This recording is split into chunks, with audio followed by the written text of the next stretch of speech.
Before the movie was done, I got thick skin because I've been burned before. I got baggage that you don't know of. Learn the hard way not to trust it. Всем огромный привет! Сегодня на завтрак я решила приготовить оладьи. Давно что-то у нас их не было. И после завтрака я решила приготовить тесто еще раз, завакуумировать их и отправить либо в холодильник, либо в морозильную камеру. Это очень удобно, когда уж очень хочется. Разогрел, и вкусный завтрак готов.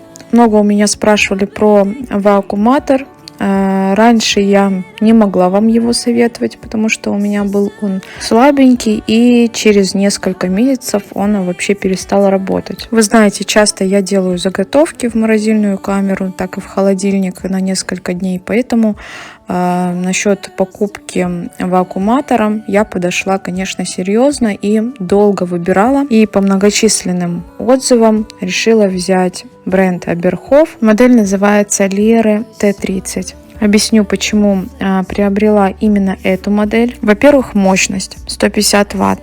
Также он идеален для влажных продуктов. Я часто вакуумирую свеклу, морковь, маринованное мясо и так далее. Кстати, насчет маринования. У него есть такая функция, и вакууматор маринует продукты всего лишь за 20 минут.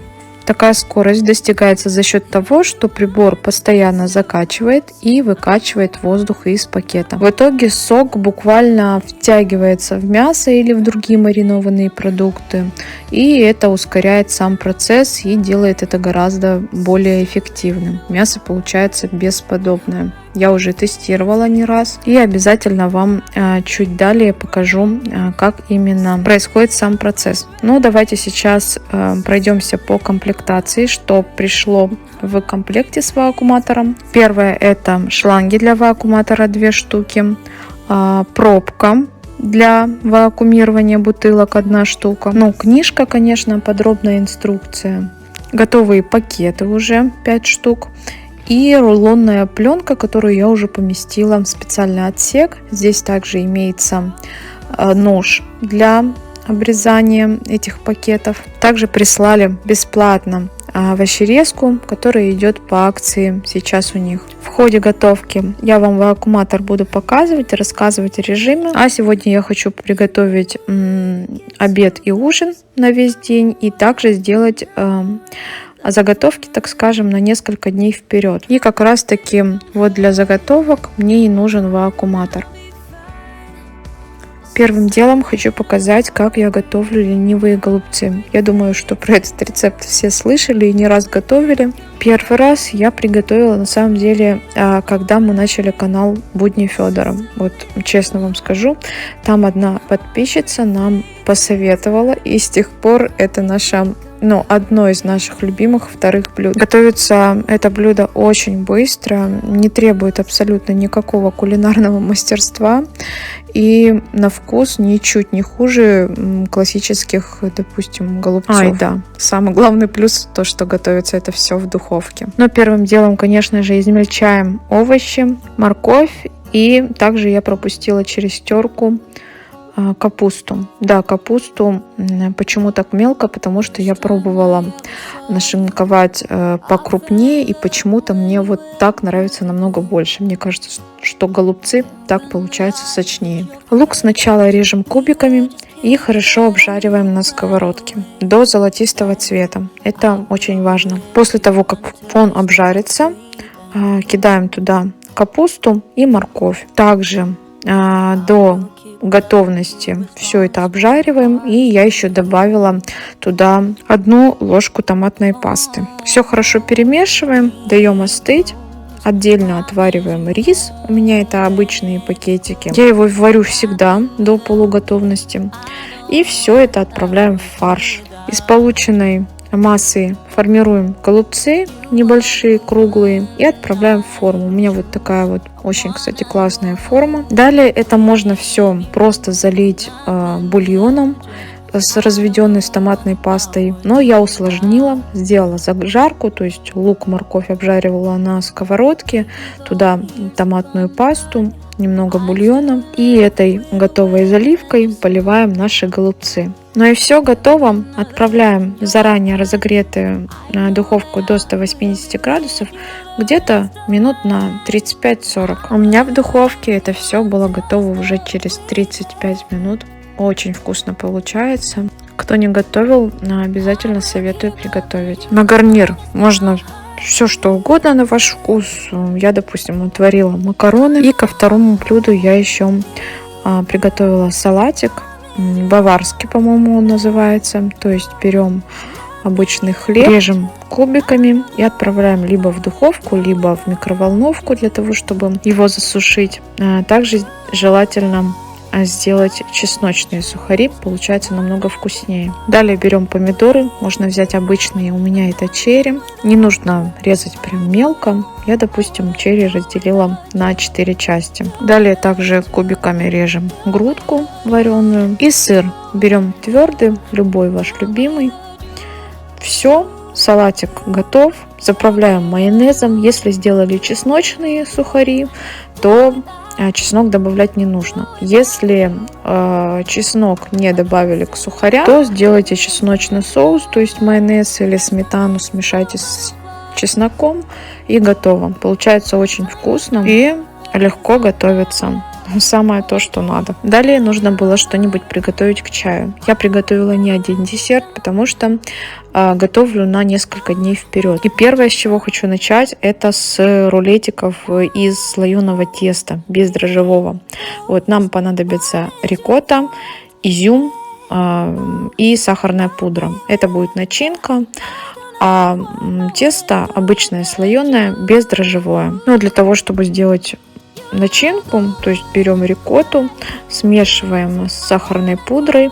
Изюм нужно заранее замочить в горячей воде. Это нужно сделать обязательно. Но после, естественно, сливаем воду и добавляем к начинке. Все перемешаем, начинка готова. И да, сахарную пудру лучше всего не заменять сахаром. Ну, поверьте, так намного вкуснее. Я уже экспериментировала. Далее берем скалку, раскатываем тесто, выкладываем нашу начинку и заворачиваем в рулетик. Режем, как показано на видео. Можно, конечно же, оставить целым рулетом и запечь. Это уже на ваше усмотрение. Можно вообще сделать из него форму любую, такую, как вам нравится. Сверху, для того, чтобы был такой красивый цвет, обязательно нужно промазать яичным желтком, либо молоком и отправляем в духовку 180 градусов минут на 25. Ну и все готово. Вместо изюма, знаю, что многие изюм не любят, можно вообще либо его не добавлять, либо заменить на орешки, например, на шоколад, или оставить вообще как есть. Только сделать начинку из рикотты и сахарной пудры. Далее будем готовить дрожжевой пирог, черно-белое, по-моему, называется.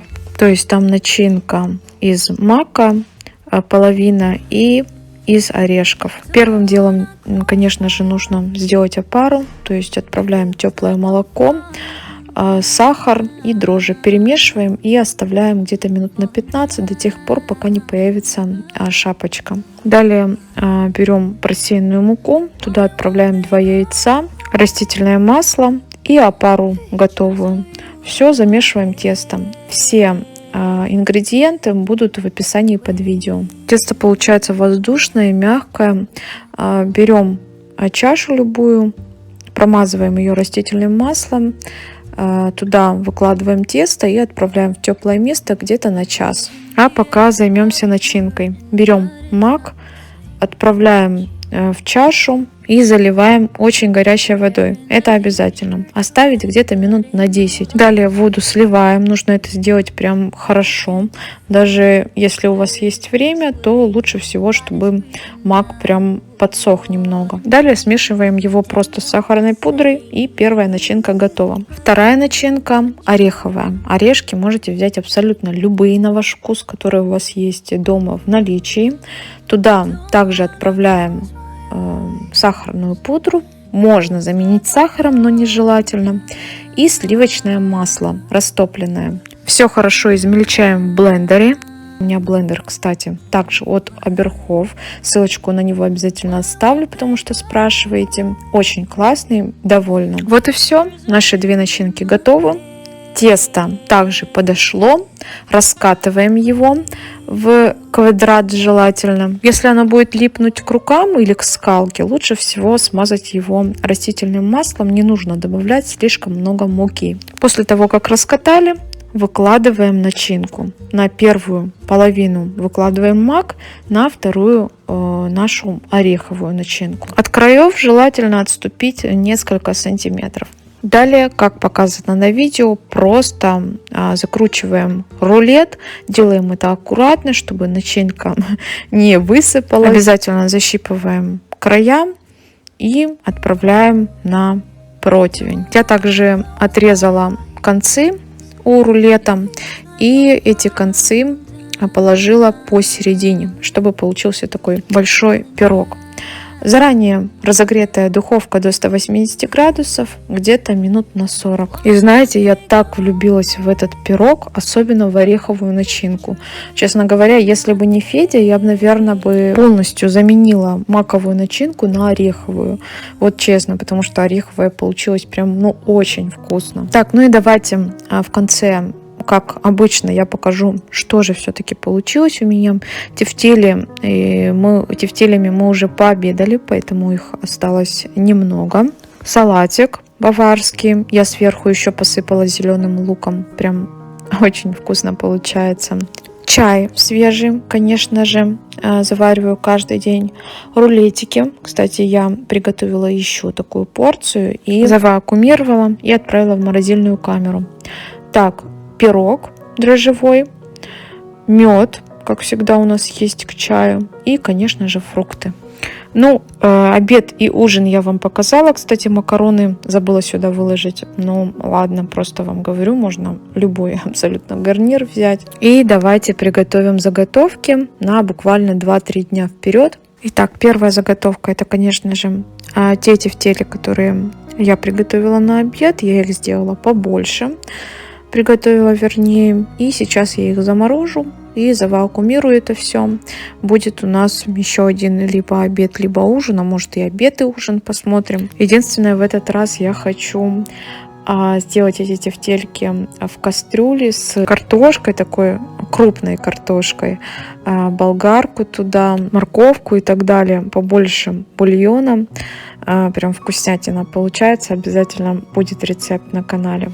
И далее, конечно же, котлеты, куда без них. Я заранее разморозила фарш.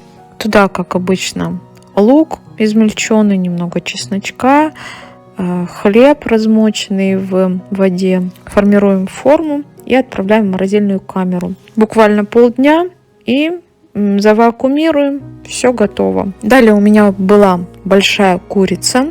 Для нас такая курица, если честно, многовато. Не съедаем мы ее за день, поэтому я разделила ее пополам и решила сделать 2 маринада. Первый, один из любимых, это сметана либо майонез и чеснок обязательно. Курица с чесноком — это, наверное, самое вкусное второе блюдо. Курицу, конечно, заранее нужно посолить и поперчить. Далее соус отправляем к курице. Можно, конечно, это все перемешать в тарелке, но я не стала это делать. Края пакета нужно обязательно вытереть насухо и устанавливаем его в отсек для запаковки. Выбрать кнопку маринования и ждем 20 минут до тех пор, пока прибор сам не выключится. А пока наше мясо маринуется, давайте я вам расскажу немного о режимах, которые есть в моем новом помощнике. Всего на нем 7 кнопок. Самая первая кнопка — это вакуум пайка, и она отвечает за откачку воздуха и за пайку упаковки. Далее идет кнопка режим, где можно выбрать сухой или влажный. То есть, как я ранее говорила, если вы хотите завакуумировать влажные продукты, такие как свекла, например,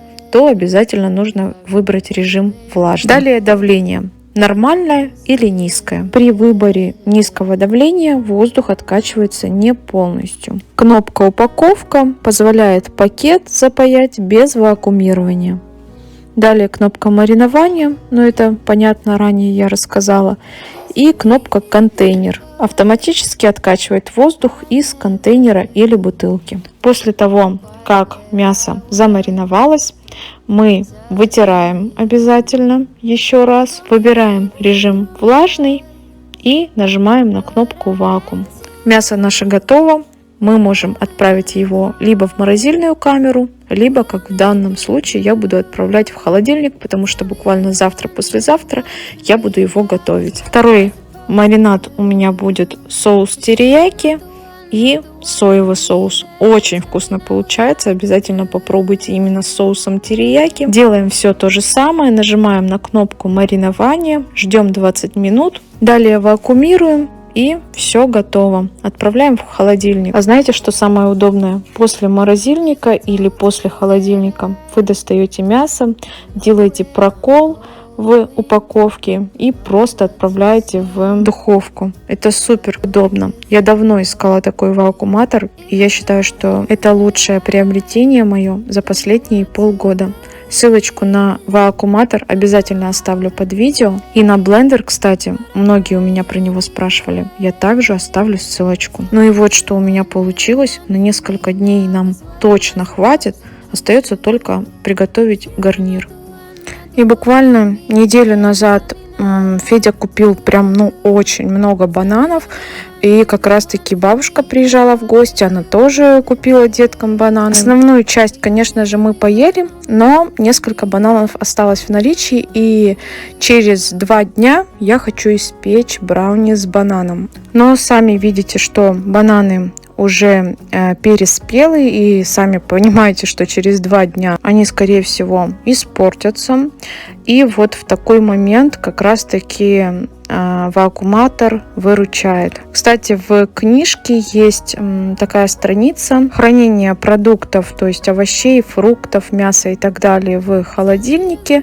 И в холодильнике, и в вакуумной упаковке. Очень удобно. Я часто туда заглядываю. Но и вам тут оставлю. Можете посмотреть, как же зависит хранение просто в холодильнике и в вакуумной упаковке. Сроки хранения увеличиваются в целых 2, а то и в 3 раза. Пакеты для вакуумирования можно вообще купить в любом магазине. Сейчас они везде продаются, и по размерам можно выбрать. Я храню их вот в таком контейнере. Кстати, покупала его в Fix Price. Несколько еще приобрела для холодильной камеры. Сейчас хочу полностью его помыть, сделать организацию. Вот такой контейнер для яиц. Помещается целых 30 штук. Также вот такой контейнер, выдвижная полка для соусов, которые постоянно у меня падают на полках. Это выдвижные держатели. Я чуть позже покажу, для чего я их приобрела. Темные контейнеры я буду использовать в шкафах сверху, для того, чтобы удобнее было доставать. Это я вам уже потом покажу. Ну и вот такой вот бардак у меня сейчас в холодильнике. Хочется, конечно, чтобы холодильник был более или менее организованным, да, постоянно, но, к сожалению, этого невозможно добиться на постоянной основе, потому что, сами понимаете, взял, допустим, ребенок сметану там или масло, он же не положит опять в этот же контейнер его, естественно, он ложит туда, где есть свободное место. То же самое Федя. Он пришел там быстро, допустим, взял бутылку там попить нарзан или еще что-то, взял просто сбоку, поставил бутылку, пошел. То есть это такие элементарные вещи, за которыми невозможно постоянно следить, и ты же не можешь бегать каждый раз и ложить все это на место. They call me sassy when I'm strolling down the street. They call me classy when I'm serving just the best. I can be deadly when I find somebody lovely. And now I'm ready like a kitty in a dress. И вот что у меня получилось. Все помыла. Теперь нужно будет разложить все по местам, то есть выдвижные полочки. Я также протираю, когда уже все лежит в холодильнике, мне так удобнее. Я имею в виду, я помыла их в ванной комнате и насухо вытираю только в холодильнике. Вот. Ну, мне так удобнее, чем держать эти огромные стекла и вытирать с двух сторон. Wish I had a tail, wish I had a tail. 'Cause if I did, then I would swing it, be swinging it in front of you. If I had a tail, if I had a tail. Yeah, if I did, then I would swing it, be swinging it in front of you. I would swing it to the beat, I'd be a mover. And everyone be jealous of my touch. I just wanna be the one that makes you true. И хочу вам показать, как я организовала место в холодильнике для лекарств, которые должны лежать в холодильнике. Вот эти разделители, про которые я вам говорила. Очень удобно, лекарства никуда не падают, то есть все закрепил, куда тебе удобно, и все стоит на месте. Очень удобно. На полочке, на дверке у меня стоят соусы, то есть соевый соус, соус терияки и так далее. И как раз таки вот эти соусы, они постоянно падали, когда открываешь холодильник. И вот на помощь пришел вот такой вот разделитель. Я его закрепила, и теперь они никуда не денутся. Также я решила убраться в раздвижном ящике, где лежат вилки. Уж очень много всего лишнего у меня там. Как раз таки вот этот контейнер из Fix Price. Все ненужное я отправила туда и убрала в верхний ящик.